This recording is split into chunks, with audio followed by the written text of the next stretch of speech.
हजरत उमर फारूक जब खलीफा बनाए गए तो आपको मालूम होगा, और ये वाकया शायद आपने आज तक किसी और मौलवी से ना सुना हो, हजरत उमर फारूक जब खलीफा बनाए गए तो उनके जमाने में एक ऊंट जो बैतुल माल में था, मुसलमानों की अमानत थी, किसी तरीके से रस्सी तोड़ने में कामयाब हो गया और भाग गया। खबर दी गई हजरत उमर को, वो सोए हुए थे दोपहर में, खबर दी गई एक ऊंट भाग गया।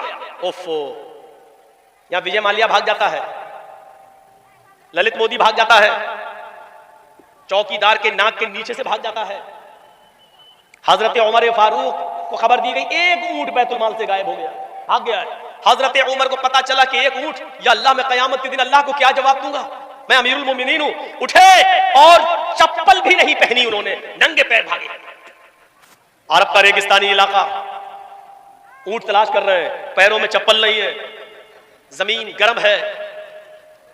हजरत उस्मान गनी अपने घर की छत पर खड़े हैं, देखते हैं कि दूर से एक आदमी नंगे पैर भागता चला जा रहा है। दिल ही दिल में सोचते हैं कितना बड़ा बेवकूफ आदमी है, इतनी कड़ी धूप में नंगे पैर ये भाग रहा है, पता नहीं ये कहां जा रहा है, इसको थोड़ा सा आराम कर लेना चाहिए था, ये गर्म जमीन पर नंगे पैर क्यों भाग रहा है, ये बेवकूफ आदमी है, इतनी सख्त धूप में ये कहां भाग रहा, पसीना पसीना।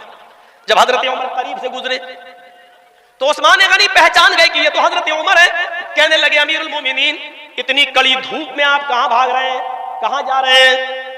फरमाया, है उस्मान, बैतुल माल का एक ऊंट गायब हो गया है, वो आगे आगे भाग रहा है, मुझे उस ऊंट को पकड़ के बैतुल माल में जमा करना है।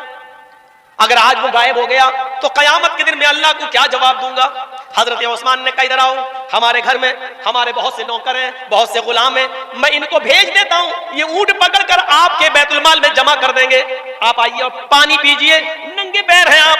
हजरत उमर ने जो जवाब दिया, मदरसे के जिम्मेदारों सुनो, जलसे के जिम्मेदारों सुनो, तुम्हें अभी एक एक पैसे का हिसाब देना है, मदरसे का, जलसे का एक एक रुपए का हिसाब तुम्हें भी देना है, अगर कोई मांगे तो मना नहीं करना चाहिए। हजरत उस्मान गनी ने जब कहा, आओ ठंडा पानी पी लो, बैठो, मैं अपने गुलामों को भेज देता हूं, वो ऊंट पकड़ के तुम्हारे बैतुल माल में जमा कर देंगे। हजरत उमर जवाब देते हैं, उस्मान, तेरा पानी तुझे मुबारक हो, तेरे घर की छत की का साया तुझे मुबारक हो, अमीरुल मोमिनीन मैं हूं, तुम नहीं। अगर ऊंट गायब हो गया तो कयामत के दिन सवाल मुझसे होगा, तुमसे नहीं, क्योंकि जिम्मेदार मैं हूं, तुम नहीं। ये कहकर वो आगे बढ़े और उस ऊंट को जब तक पकड़ नहीं लिया और बैतुल माल में जमा नहीं कर दिया, तब तक उनको नींद नहीं आई। जब बैतुल माल में उस ऊंट को लाए तो बैतुल माल के जिम्मेदारों से पूछा, ये ऊंट कैसे भाग गया, तुमने निगरानी नहीं की, रस्सी तोड़ने में कामयाब कैसे हो गया? तो एक साहब ने बताया, अमीरुल मोमिनीन, इस ऊंट की लैट्रीन के रास्ते में जख्म हो गया है।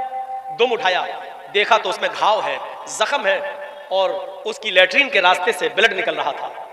हजरत उमर से कहा, अमीरुल मोमिनीन, ये बैठ नहीं पाता है, जब बैठता है तो इसको दर्द और तकलीफ होती है, इसलिए तकलीफ के अंदर इसने ताकत लगाई और रस्सी को तोड़ने में कामयाब हो गया। हजरत उमर ने कहा, इस ऊंट की लैट्रीन के रास्ते में इतना बड़ा जख्म है, ये ऊंट इतना जख्मी हो गया है और अभी तक उसका कोई ख्याल नहीं रखा गया है। हम अमीरुल मोमिनीन लोगों के भी के ही नहीं है, जानवरों पर भी रहम करना हमारे नबी जनाब मोहम्मद रसूलुल्लाह ने हमें बताया है। फिर उन्होंने हकीमों से पूछा कि कौन सी जड़ी बूटी जंगल से लाई जाए और उसको पीस कर लगाया जाए।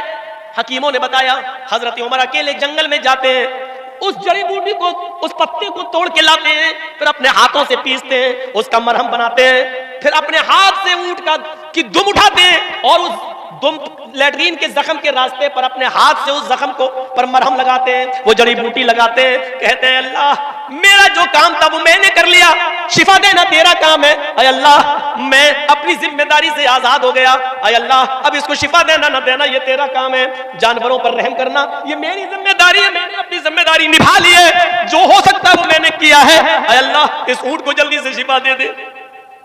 इस वाक़े से पता चलता है कि जिम्मेदारी क्या चीज होती है।